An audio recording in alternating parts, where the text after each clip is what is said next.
Halo semua, saya Sekar Amaranisa. Di sini saya tidak sendiri. Saya bersama teman-teman saya yang bernama Thea, Oki, dan Benson. Nah, di sini kita berempat akan mempresentasikan tentang peran aktif bangsa Indonesia pada masa Perang Dingin dan dampaknya. Jadi, mari kita mulai. Nah, yang pertama kita mulai dari latar belakang Perang Dingin. Ada 3. Yang pertama, munculnya Amerika Serikat sebagai negara pemenang pada pihak sekutu. Ada Inggris, Prancis, dan Amerika Serikat sendiri. Yang kedua, munculnya Rusia dari Uni Soviet sebagai negara besar dan berperan membebaskan Eropa bagian timur dari tangan Jerman dan membangun perekonomian negara-negara di Eropa Timur. Yang ketiga, munculnya negara-negara yang baru merdeka setelah Perang Dunia II di luar wilayah Eropa. Nah, itu dia. Kemudian, faktor-faktor utama penyebab Perang Dingin. Ada 3. Yang pertama, faktor penyebaran ideologi. Amerika dan Uni Soviet sebagai pemenang Perang Dunia II memiliki paham yang berbeda. Amerika Serikat memiliki ideologi liberal kapitalis, sedangkan Uni Soviet berideologi sosialis komunis. Paham liberal kapitalis yang mengagungkan kebebasan individu yang memungkinkan kapitalisme berkembang subur bertentangan dengan paham sosial komunis yang keyakinan paham itu dapat lebih mempercepat kesejahteraan buruh atau rakyatnya. Jadi bertentangan. Kemudian keinginan untuk berkuasa. Amerika Serikat dan Uni Soviet mempunyai keinginan untuk menjadi penguasa di dunia dengan cara-cara baru. Amerika Serikat membantu negara-negara yang sedang berkembang dengan memberikan modal untuk pembangunan dengan harapan bahwa rakyat yang makmur hidupnya dapat menjadi tempat pemasaran hasil industrinya dan dapat menjauhkan pengaruh sosialis komunis. Uni Soviet membantu perjuangan nasional berupa bantuan senjata atau tenaga ahli. Yang ketiga, terakhir, berdirinya Pakta Pertahanan. Amerika Serikat dan negara-negara Eropa mendirikan Pakta Pertahanan dengan nama NATO. Sedangkan Uni Soviet mendirikan Pakta Warsawa. Munculnya kedua tersebut menyebabkan rasa saling curiga, ketidakpercayaan, dan kesalahpahaman antara kedua blok, baik blok barat maupun blok timur. Selanjutnya, bidang-bidang yang mendapat pengaruh dari Perang Dingin. Ada bidang politik, ekonomi, bidang militer, ruang angkasa. Ada 4. Kita mulai dari bidang politik. Amerika Serikat berusaha menjadikan negara-negara yang sedang berkembang menjadi negara demokrasi agar hak asasi manusia dapat dijamin. Bagi negara-negara yang sebelumnya kalah perang seperti Jerman dan Jepang, berkembang pula kapitalisme selain demokrasi. Uni Soviet dengan paham sosialis komunis, pembangunan negara dengan cara 5 tahun, cara tersebut dilakukan dengan diktator bukan liberal. Bagi negara satelit Uni Soviet yang melakukan penyimpangan akan ditindak keras. Yang kedua, bidang ekonomi.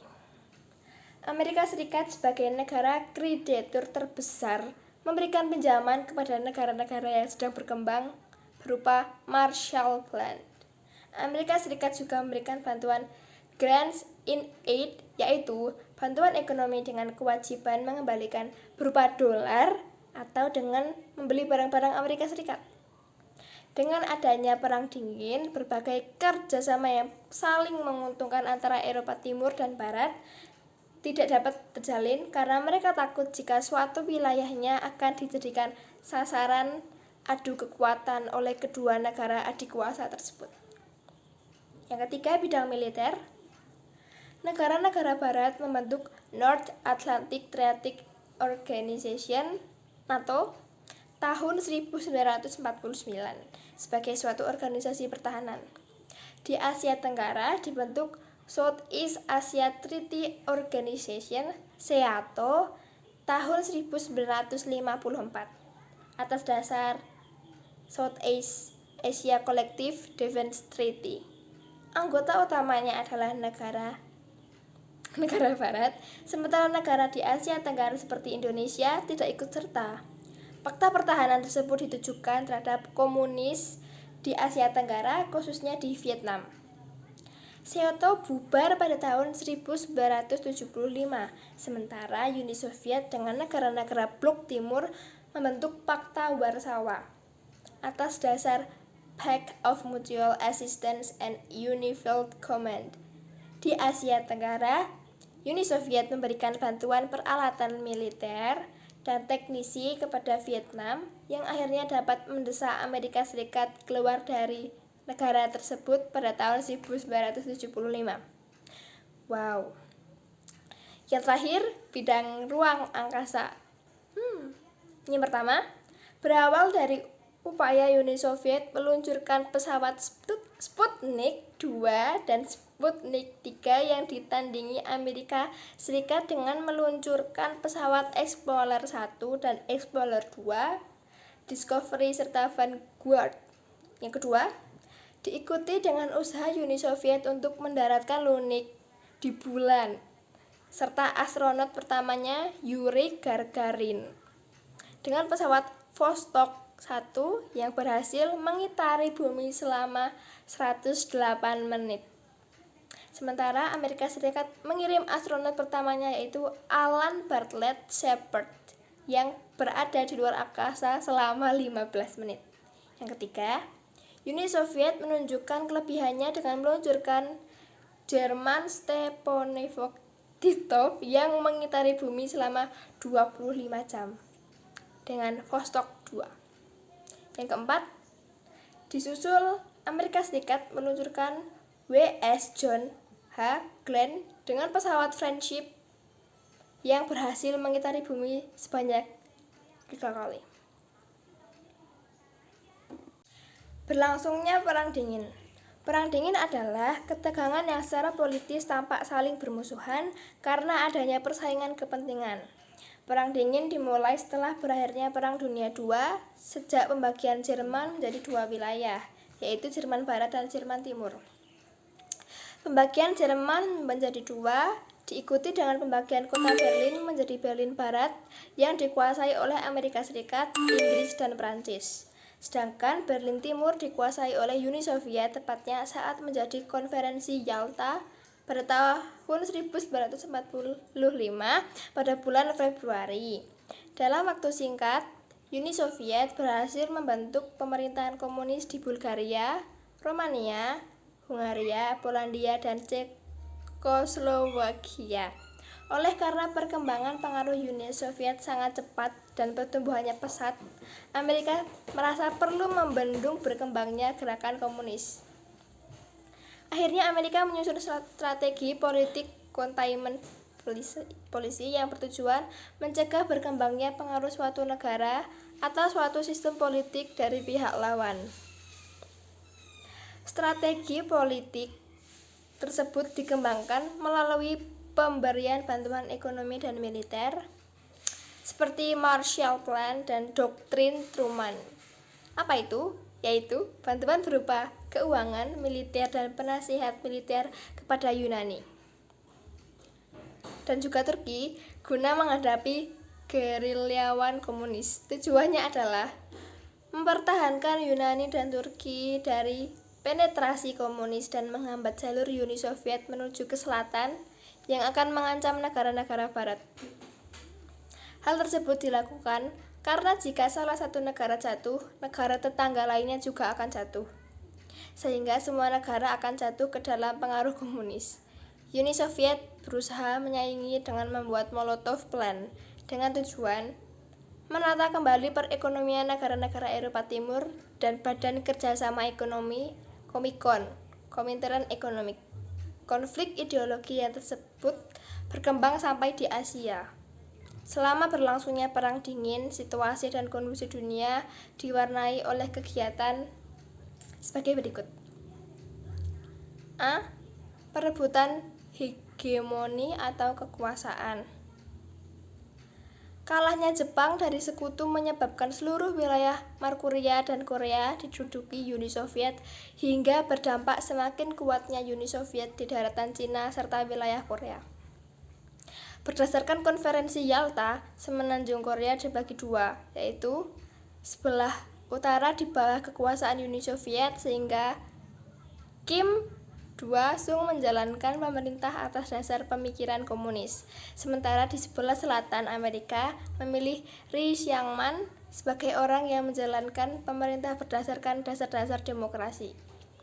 Oleh karena perbedaan ideologi ini menyebabkan munculnya perang saudara di semenanjung Korea pada tanggal 25 Juni 1950 dan inilah titik balik dari Perang Dingin.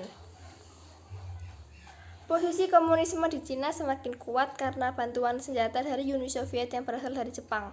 Kuatnya komunisme di Cina menyebabkan berkembangnya komunisme di Asia Tenggara. Cina berusaha menghalangi propaganda imperialisme yang dilakukan oleh Amerika Serikat dan Inggris. Cina semakin mengembangkan komunismenya, alasannya adalah karena adanya keinginan untuk mengembalikan daerah kekuasaan Cina di zaman kuno meliputi Korea, Funan, Burma, India, bahkan lebih jauh termasuk daerah Asia Tenggara. Selain alasan historis, juga adanya alasan geografis dan kekayaan alam di Asia Tenggara. Guna memperkuat posisi ekonominya dalam dunia internasional, karena alasan itulah Cina semakin melibatkan diri di Asia Tenggara. Tindakan yang dilakukan Cina dan Uni Soviet semakin mengancam kehidupan di Asia Tenggara. Hal ini menjadi masalah yang cukup serius bagi Amerika Serikat sehingga membuat Amerika merasa perlu membantu negara-negara di Asia Tenggara. Amerika hanya memutuskan membantu Prancis yang saat itu sedang berperang melawan Vietnam yang dibantu oleh Uni Soviet dan RRC dengan harapan Vietnam tidak jatuh ke tangan komunis, akan tetapi Vietnam menang dan secara otomatis Vietnam berada di bawah kekuasaan komunis. Jatuhnya Vietnam ke dalam kekuasaan komunis memungkinkan negara-negara di Asia Tenggara jatuh ke kekuasaan komunis. Perjanjian Jenewa merupakan upaya untuk mengakhiri konflik antara kaum komunis dan non-komunis yang membagi Vietnam menjadi dua, yaitu Vietnam Utara dan Vietnam Selatan. Namun upaya ini tidak membuahkan hasil dan tidak mendatangkan kepuasan untuk mengakhiri konflik yang saling bertentangan di Vietnam. Pertentangan tersebut menyebabkan keterlibatan campur tangan pihak asing. Vietnam Utara sebagai negara komunis mendapat bantuan dari pengaruh dari Cina dan Uni Soviet, sementara Vietnam Selatan sebagai negara demokrasi mendapat bantuan dari Amerika Serikat. Setelah bertahun-tahun diperjuangkan, akhirnya pada tahun 1976, Vietnam dapat dipersatukan di bawah kekuasaan kaum komunis. Vietnam membentuk Persatuan Indochina yang diberi nama Federasi Indochina di bawah kekuasaan komunis yang menjadi ancaman militer dan ideologi bagi negara-negara Asia Tenggara. Di Asia Tenggara terjadi rivalitas antar komunisme tampak dengan adanya konflik antara Vietnam dan Kamboja mengenai masalah perbatasan. Di dalam masalah ini, Kamboja menolak usul penyelesaian konflik perbatasan melalui forum PBB. Di balik masalah Kamboja, Uni Soviet tidak lepas dari masalah politik, yaitu konflik Sino-Soviet. Di belakang Kamboja berdiri Cina dan di pihak Vietnam terdapat Uni Soviet. Konflik Vietnam dan Kamboja adalah pertentangan dari jauh antara Cina dan Uni Soviet di Asia Tenggara, sementara Vietnam dan Kamboja menjadi pion-pion yang bertempur di medan perang. Pertentangan ideologi antara negara Amerika Serikat dan Uni Soviet terjadi juga di kawasan Amerika. Hal tersebut karena Presiden Kuba Fidel Castro mendirikan negara komunis di Kuba. Tindakan ini tentu saja mendapat reaksi keras dari Amerika Serikat dengan upaya mensponsori inovasi gerakan anti-komunis di Kuba, tetapi mengalami kegagalan. Negara di kawasan Amerika Tengah lainnya seperti Nikaragua juga dikuasai oleh kaum komunis. Hal tersebut karena sejak tahun 1970 sampai 1990 bersekutu dengan Uni Soviet. Di Angola dan Mozambik sejak tahun 1975 sampai 1990, kelompok gerilya Marxis-Leninis menguasai pemerintahan. Di Afghanistan, pemerintahan berhaluan komunis pimpinan Nur Muhammad Tariki berhasil membangun Daud Khan melalui kudeta berdarah. Untuk menyelamatkan rezim komunis di Afghanistan yang saat itu mendapat perlawanan dari kelompok pimpinan Hafizullah Amin, Uni Soviet pada Desember 1979 melakukan invasi militer ke Afghanistan. Selain itu, guna mengimbangi kekuatan bersenjata Amerika Serikat di Asia Barat dan pengaruh liberalismenya, namun invasi ini mendapat perlawanan dari kelompok Mujahidin yang dipimpin Muhammad Najibullah, yang akhirnya berhasil memukul mundur pasukan Uni Soviet pada tahun 1989. Pasukan Uni Soviet ditarik mundur dari Afghanistan. Selama Perang Dingin berlangsungnya, kedua negara adik kuasa tidak pernah terlibat secara langsung dalam suatu konflik peperangan secara terbuka. Mereka selalu berada di belakang negara-negara yang sedang bersengketa. Mereka memberikan bantuan persenjataan dan memenuhi kebutuhan hidup masyarakat di negara-negara yang sedang bersengketa. B. Sistem aliansi. Bentuk sistem aliansi baik yang dilakukan blok Barat dan blok Timur adalah sebagai berikut. 1. Pembentukan Komform pada tahun 1947. 2. Pembentukan NATO pada tahun 4 April 1949. Negara yang menjadi anggotanya yaitu Inggris, Irlandia, Islandia, Norwegia, Denmark, Belgia, Belanda, Prancis, Portugal, Kanada, dan Amerika Serikat. Tujuannya membendung komunis mulai dari Eropa Utara, Turki, dan Yunani. 3. Pembentukan Pakta Warsa pada tahun 1955 dengan Cekoslowakia, Hungaria, Polandia, Rumanis, dan Albania. 4. Perjanjian antara RCC dan Uni Soviet pada tahun 1950 mengenai kerjasama di antara kedua negara guna menghadapi kemungkinan agresi Jepang. 5. Pembentukan Fakta Azov, yaitu fakta pertahanan negara-negara Amerika Serikat, Australia, dan Selandia Baru pada tahun 1951. 6. Pembentukan SEATO pada tahun 1954. SEATO merupakan kerjasama pertahanan antara negara Asia Tenggara dan pihak Barat, dengan anggota antara lain Amerika Serikat, Inggris, Prancis, Filipina, Thailand, dan Selandia Baru. C. Kegiatan spionase. Perebutan hegemoni selama Perang Dingin antara Uni Soviet dan Amerika Serikat terhadap berbagai kawasan baik di Eropa, Asia, Amerika, maupun Afrika selalu didukung oleh kegiatan agen intelijen yang mereka miliki. Kegiatan spionase mata-mata tercermin dari tindakan yang dilakukan oleh agen spionase kedua belah pihak, yaitu antara KGB dan CIA. D. Perlombaan teknologi persenjataan dan ruang angkasa. Perang dingin antara dua negara adidaya ditandai oleh perimbangan persenjataan nuklir dan personil militer, sehingga kegiatan ini disebut sebagai politik balance of power.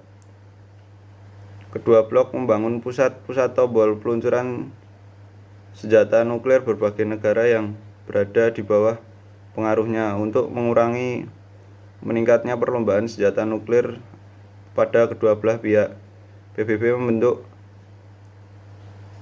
Atomic Energy Commission yang bertujuan untuk mencari jalan dan cara untuk mengembangkan penggunaan tenaga atom untuk maksud damai serta mencegah penggunaan untuk tujuan perang.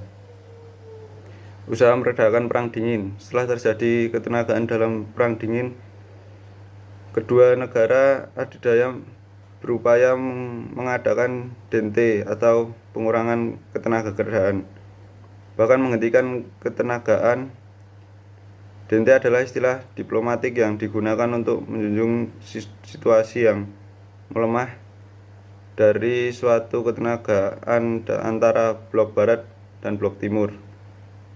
A. Usaha kedua negara adidaya. Untuk meredakan perang dingin dilakukan perundingan antara Amerika Serikat dan Uni Soviet melalui Strategic Arms Limited Talks atau SALT. Perjanjian pembatasan persenjataan strategi dan Strategic Arms Reduction Treaty. Secara umum, perjanjian SALT ini bertujuan untuk 1. Memperkecil kemungkinan terjadinya perang nuklir. 2. Apabila perang tidak dapat dihindarkan, diharapkan akibatnya tidak terlalu menghancurkan. 3. Menghemat biaya pertahanan. 4. Mencegah terjadinya perlombaan senjata strategis. Pada kurun waktu 1965 hingga 1982 telah dilakukan upaya meredakan perang dingin dengan mengurangi, membatasi dan memusnahkan persenjataan nuklir. Berbentuk persetujuan yang dicapai sebagai berikut. 1. Perjanjian neoproliferasi nuklir, yaitu dilaksanakan pada 1968, diikuti oleh Inggris, Amerika Serikat, dan Uni Soviet. Dalam pertemuan ini disepakati tidak akan menjual senjata nuklir dan memberikan informasi kepada negara non-nuklir. 2. Perjanjian pembatasan persenjataan strategis. Perjanjian SALT ini ditandatangani pada tanggal 26 Mei 1972 oleh Richard Nixon. Dalam perjanjian antara lain sebagai berikut. A. Pembatasan terhadap sistem pertahanan anti peluru kendali. B. Pembatasan senjata ofensif strategi seperti intercolonial ballistic missile. 3. Perjanjian pengurangan persenjataan strategis. Perjanjian ini dilakukan pada tahun 1982 dengan disepakati bahwa kedua negara adidaya akan memusnahkan persenjataan nuklir yang dapat mencapai sasaran jarak jauh. Upaya untuk menghindari bahaya perang nuklir juga diadakan oleh negara-negara lain yang tidak memiliki persenjataan nuklir. B. Usaha negara berkembang. Upaya peredaan perang dingin yang berarti menghindari perang nuklir juga dilakukan oleh negara-negara sedang berkembang. Negara-negara tersebut sebagian besar belum lama mendapat kemerdekaan sehingga sangat mencerminkan akan terjadinya perang nuklir. Usaha negara-negara berkembang tersebut dengan mengadakan berbagai konferensi dan membentuk forum kerjasama seperti Konferensi Asia Afrika di Bandung pada tahun 1955 dan Forum Kerja Sama Gerak Non-Blok.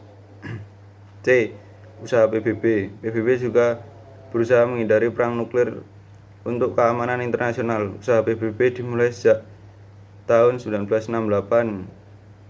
Wujud nyata usaha PBB dalam mengurangi dan menghindari perang nuklir tertuang dalam Revolusi nomor 255 yang memuat seluruh kepada Amerika Serikat dan Uni Soviet untuk membantu negara-negara non-nuklir yang menjadi korban perang nuklir. Akhir perang dingin. Dua negara adidaya, Amerika Serikat dan Uni Soviet, mendeklarasi berakhirnya perang dingin setelah berbincang 2 hari di pertemuan puncak Malta. Pada konferensi pers bersama diadakan di kapal layar Uni Soviet Maxim Glory, kedua pihak menyatakan akan mengurangi jumlah pasukan dan persenjataan di Eropa. Pemimpin Uni Soviet Mikhail Gorbachev mengatakan ia tidak akan pernah menyulut perang terbuka dengan Amerika Serikat. Sementara itu, Presiden Amerika Serikat mengatakan kedua belah pihak merealisasikan perdamaian dan bekerjasama untuk waktu yang lama. Pertemuan Puncak Malta merupakan pertemuan terpenting sejak tahun 1945 ketika Churchill, Stalin, dan Roosevelt menyetujui rencana setelah Perang Eropa di Yalta. Dalam 8 jam terakhir dari pembincangan yang melakukan kedua pemimpin negara adidaya itu, terjadinya perbedaan mengenai kebijakan di Amerika Tengah dan pemotongan daerah armada laut. Maka kedua pihak memutuskan melakukan perbincangan lebih lanjut pada bulan Juni 1950. B. Dampak Perang Dingin terhadap politik dan ekonomi global, serta peran aktif Indonesia dalam Perang Dingin. Yang pertama itu dampak Perang Dingin terhadap politik dan ekonomi global. Berakhirnya Perang Dingin memberi dampak luas bagi perubahan dunia antara lain sebagai berikut. Yang pertama, terjadinya perubahan di Eropa Timur, Rusia, dan Jerman dalam upaya mengakhiri kekuasaan komunis dan dominasi Uni Soviet di daerah tersebut. Yang kedua, muncul perubahan politik dan ekonomi dunia yang menimbulkan terciptanya hubungan secara menyeluruh atau global maupun kawasan atau regional. Yang terlihat yaitu sebagai berikut. A. Kebangkitan Jepang. Setelah perekonomian Jepang lumpuh dari serangan sekutu terhadap kota Jepang pada perang sebelumnya, dalam perkembangannya Jepang mampu memanfaatkan segala dukungan dan bantuan Amerika Serikat. Bahkan akhirnya Jepang mampu mengambil alih fungsi-fungsi ekonomi global yang disandang Amerika Serikat dan mampu memberikan bantuan ekonomi bagi negara di kawasan Asia Pasifik. Yang pertama itu ada berdirinya Group of Seven yang terdiri dari Perancis, Jerman Barat, Jepang, Inggris, Amerika Serikat, Kanada, dan Italia yang bergabung untuk memecahkan masalah ekonomi dunia. Berdirinya European Union atau bentuk kerjasama ekonomi antara negara Eropa Barat. Berdirinya GNB, berdirinya ASEAN, stabilitas politik regional dan pembangunan ekonomi masing-masing negara anggota. Terbentuknya hubungan kerjasama antara kedua blok yaitu blok utara dan blok selatan. C. Berakhirnya Perang Dingin mampu mengakhiri semangat sistem hubungan internasional bipolar atau melibatkan dua blok yaitu blok barat dan blok timur dan berubah menjadi sistem multipolar. Dampak positif. Yang pertama itu bidang ekonomi. Perekonomian dunia banyak dikuasai oleh para pemegang modal. Mereka menginvestasikan modal mereka ke negara-negara berkembang yang upah buruhnya masih relatif rendah untuk mendapatkan keuntungan yang besar. Dampak baik bagi negara yang ditempati untuk membuka usaha atau berinvestasi para pemilik modal adalah pertumbuhan ekonomi di negara itu juga akan bertumbuh dengan pesat. Oleh karena itu, muncullah istilah globalisasi ekonomi di masyarakat. Untuk mengatasi hal tersebut dilakukan beberapa tindakan seperti menyatukan uang. Contoh yang sangat terlihat adalah negara-negara di kawasan Eropa yang menyatukan mata uang mereka menjadi euro. Yang kedua, bidang militer. Masing-masing negara mulai meningkatkan persenjataannya. Mereka melakukan hal ini agar tidak kalah dengan negara besar. Dengan begitu, pesaing senjata semakin maju dan berkembang pesat. Itu semua memacu tiap negara untuk terus mengembangkan pertahanan negaranya masing-masing. Yang ketiga, bidang sosial budaya. Menyebarnya isu-isu HAM mulai sedikit demi sedikit mengglobal. Secara langsung adanya undang-undang tentang HAM yang mulai diakui. Oleh karena itu, rakyat menyetujui peresmian HAM itu sendiri. Dengan adanya HAM, rakyat semakin percaya akan adanya dan tidak ada lagi penindasan bagi kaum lemah. Yang keempat, luar angkasa. Perang Dingin ini juga membawa pengaruh besar pada perkembangan ke ruang angkasaan yang kita miliki. Karena untuk meningkatkan gengsi negara mereka sama-sama berlomba-lomba untuk meluncurkan roket ke luar angkasa. Hasilnya kita semua menjadi tahu bahwa sebenarnya kita adalah ada pada tata surya. Kemudian bagaimana bentuknya? Yang kelima, teknologi. Pada masa Perang Dingin, pemerintah bersedia mengeluarkan dana yang besar demi memajukan iptek di negara mereka. Pada periode ini tumbuh disiplin-disiplin ilmu yang mempelajari dampak sains pada masyarakat. Teknologi modern mempunyai tujuan nasional pada wilayah ideologi, militer ataupun ekonomi dan bentuk kesadaran nasional untuk menggali sumber-sumber alam. B. Dampak negatif. Selama Perang Dingin berlangsung, masyarakat mengalami ketakutan akan perang nuklir yang lebih dahsyat dari Perang Dunia Kedua. Dampak lainnya adalah terbaginya Jerman menjadi dua bagian, yaitu Jerman Barat dan Jerman Timur, yang dipisahkan oleh tembok Berlin. Nah, dampak negatif yang pertama itu adalah bidang militer.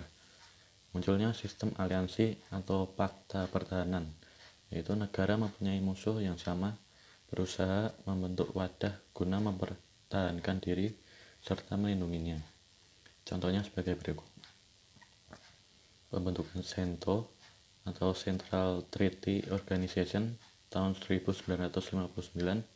Yang kedua itu METO, Middle East Treaty Organization, yaitu kerjasama antara Amerika Serikat, Turki, Iran, Irak, dan Pakistan.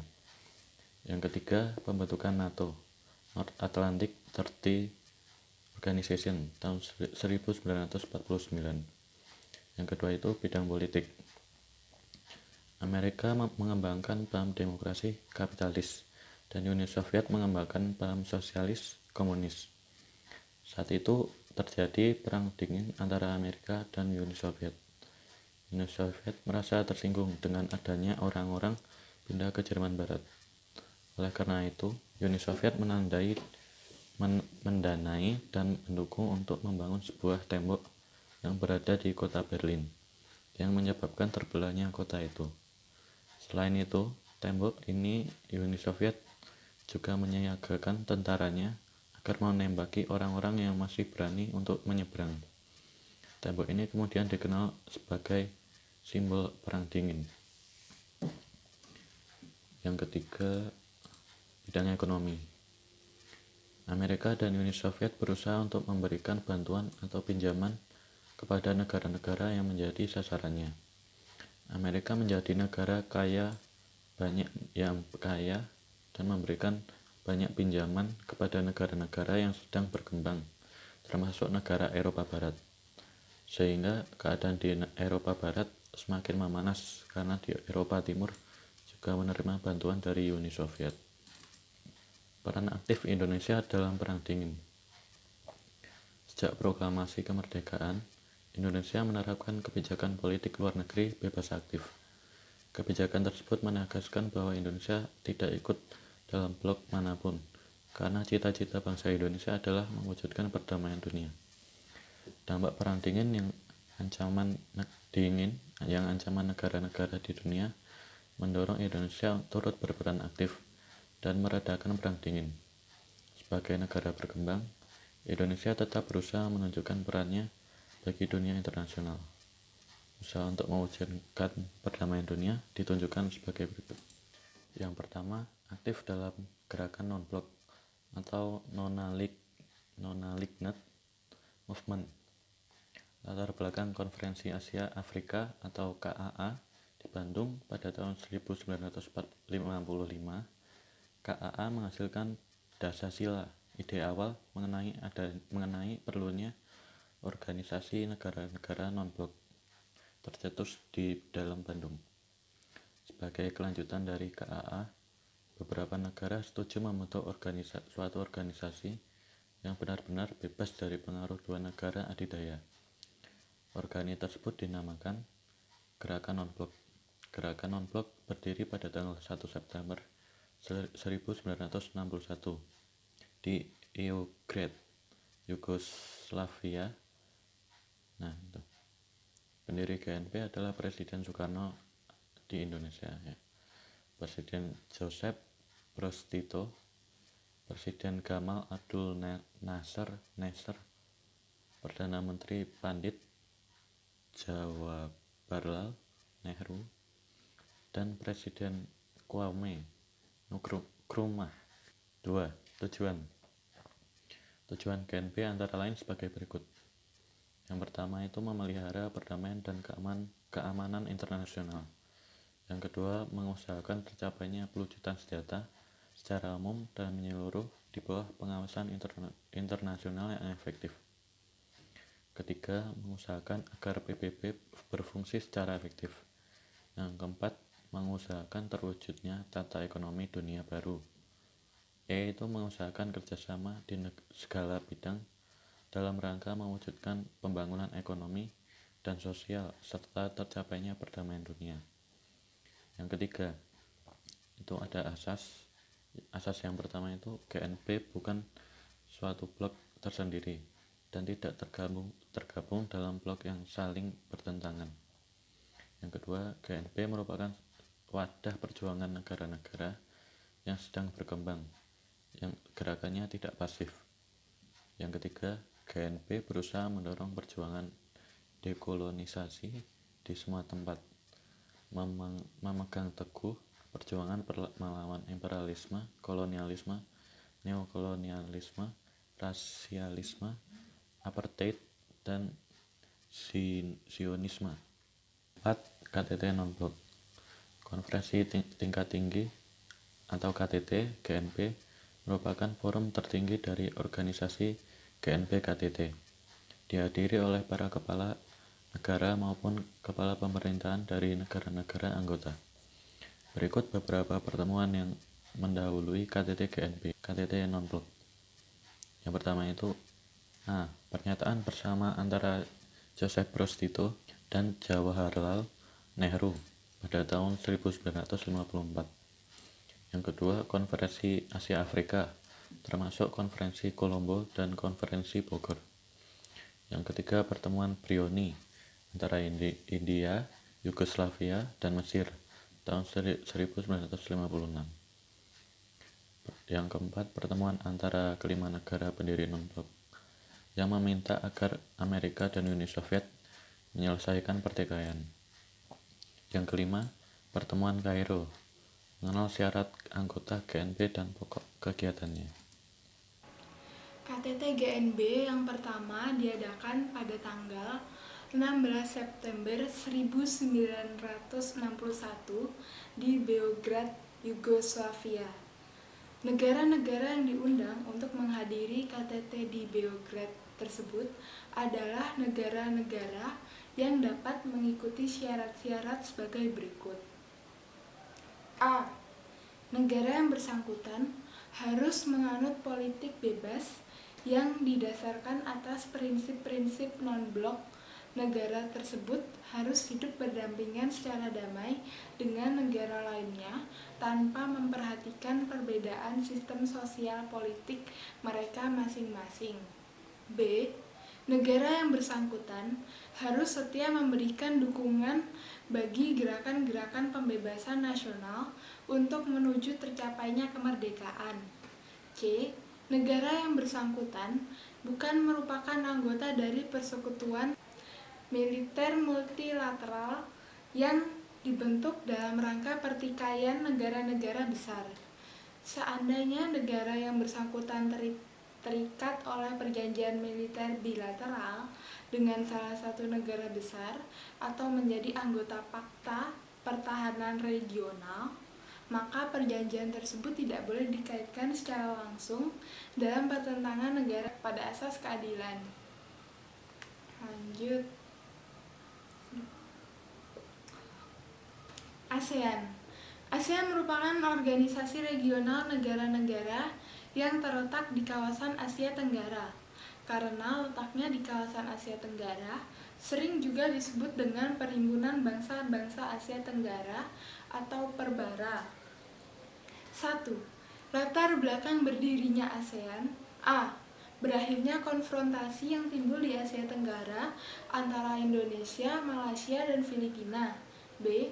Persamaan senasib akibat ditindas bangsa penjajah. C.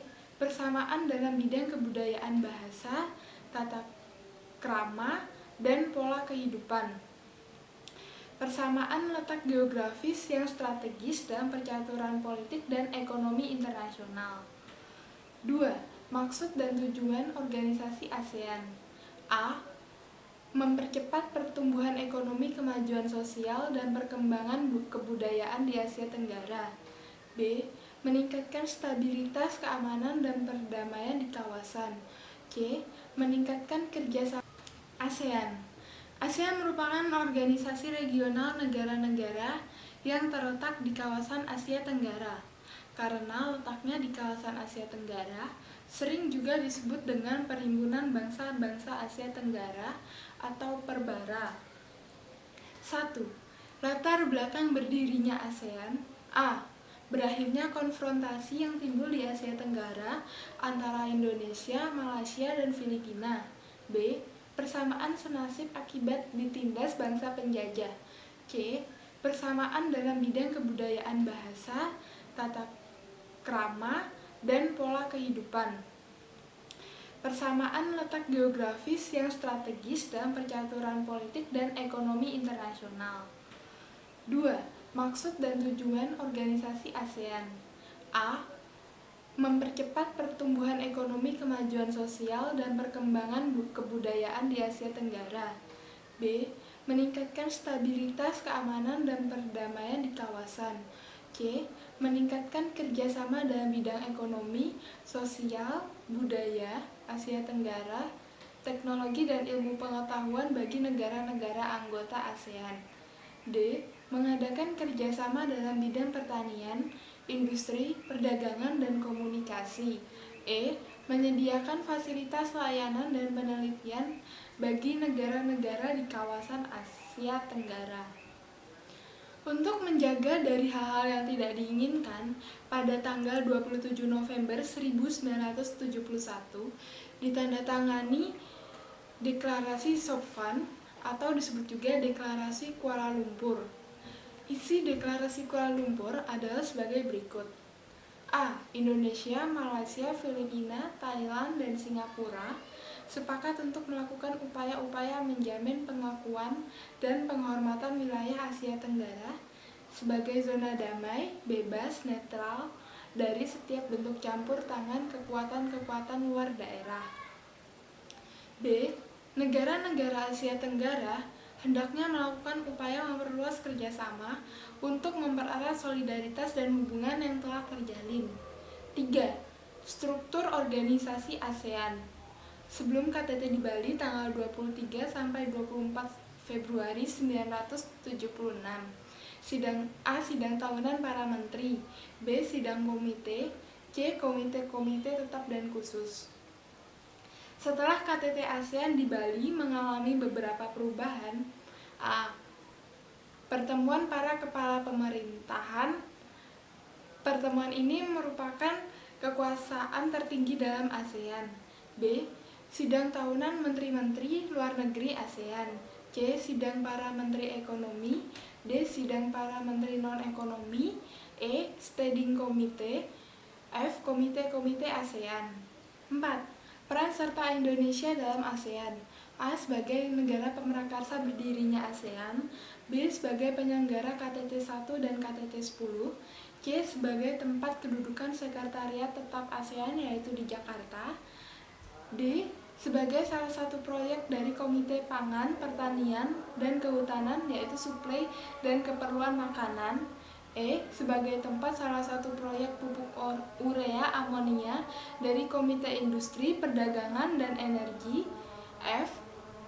Mendukung kesepakatan bahwa Asia Tenggara sebagai kawasan yang netral atau ZOPFAN yang ditandatangani pada tanggal 27 November 1971.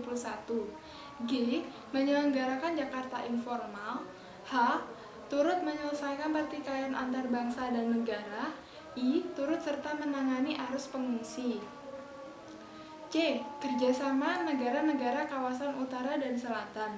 Lahirnya kerjasama negara-negara kawasan utara selatan. Negara-negara kelompok utara adalah sebutan bagi negara-negara maju atau negara industri yang mayoritas terletak di belahan bumi bagian utara, terdiri dari Amerika Serikat, Kanada, Prancis, Jerman, Inggris, Italia, dan Jepang yang merupakan satu-satunya negara Asia.